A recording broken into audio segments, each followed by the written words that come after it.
Sveiki, aš Jurgis. Daug keliauju, bendrauju keliomis užsienio kalbomis.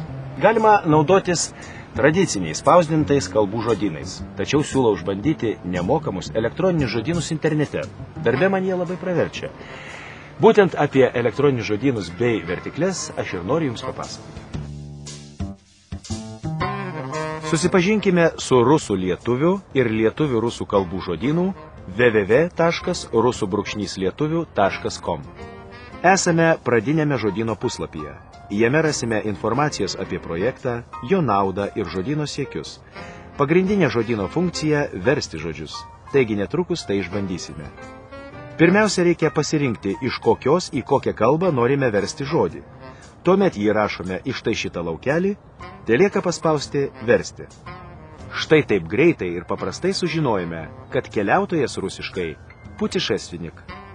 Beveik analogiškas žodynas yra pateiktas svetainėje www.anglu-lietuvių.com.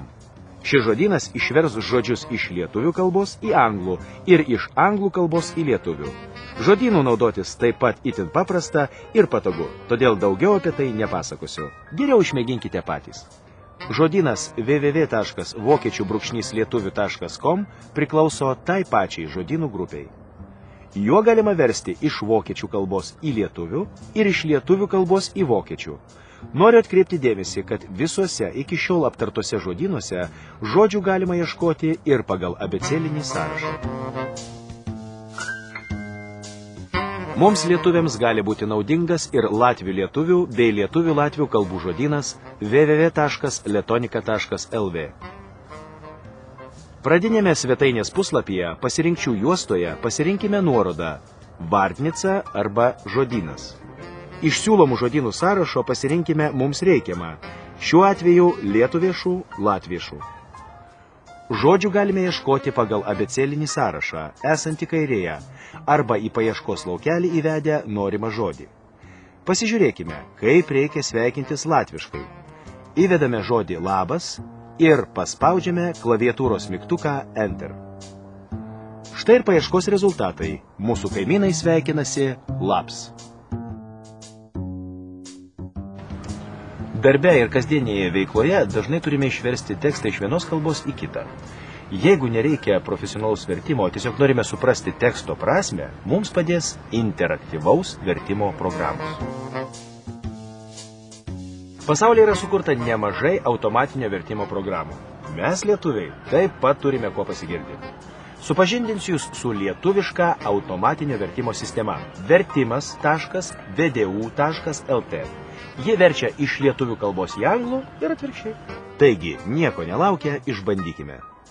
Į vertimo laukelį galime įrašyti arba nukopijuoti tekstą, kurį norime išversti. Įrašę jį, spauskime mygtuką vertimas. Štai ir mūsų vertimas. Dar kartą noriu akcentuoti, kad mašininis vertimas yra skirtas greitai informacijos prasmei perteikti. Vertimo sistema negali suvokti visų niuansų, kurie yra aiškus tik žmogui. Taigi nesistebėkime, jei išverstas tekstas yra neaiškus arba kartais net nelogiškas. Jei reikia, išverstą tekstą galima išspausdinti arba išsiųsti elektroniniu paštu.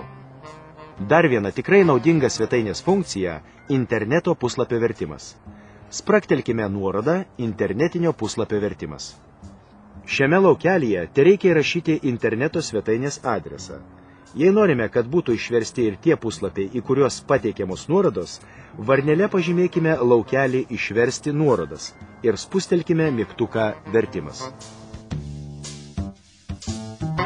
Dar viena puikiai elektroninė vertyklė www.translate.google.com.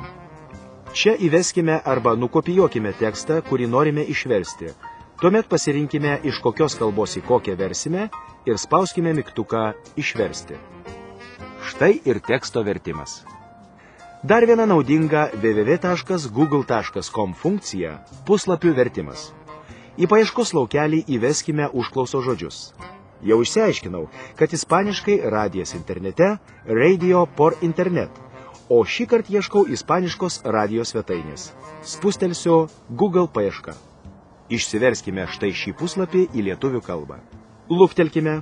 Na štai, dabar galime perskaityti ir išsirinkti norimą radijo stotį.